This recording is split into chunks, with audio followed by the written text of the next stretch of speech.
Now, in the ancient Aramaic language, having the brain cells for something was said that you had the eyes to see and the ears to hear. You'll remember this man named Jesus said, those having eyes, yet they do not see, and having ears do not hear. Now, I think we could probably safely assume that pretty much everybody in the audience had eyes and ears. Physical eyes and ears. Why couldn't they see or hear what he was saying? Because they didn't have the brain cells for it. And even to those who understood his cultural meaning, who understood his language, as he spoke to them, he said, there are so many things I want to say to you, but you can't hear them yet. In other words, you don't have the brain cells for them. And his inner teaching, his higher teaching, was only for those who had the eyes to see and the ears to hear. Now, let's go back to our jungle example. The man who is going to go back to his village, what are we going to have to do if he's going to be able to even speak one accurate, true word about what he's experienced?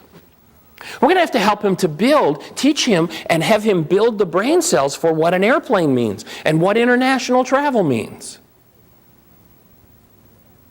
And okay, let's imagine that we've gone through that process. He now comprehends fully what that means. Can he go back to his native village and say one true or meaningful word about what he's experienced? I'd offer that even if he has the eyes to see and the ears to hear, the brain cells, he still can say nothing true or meaningful about what he's experienced to those others back in the jungle. Because they would have to have the eyes to see and the ears to hear to be able to hear him. They would have to build the brain cells to hear what he's saying as well.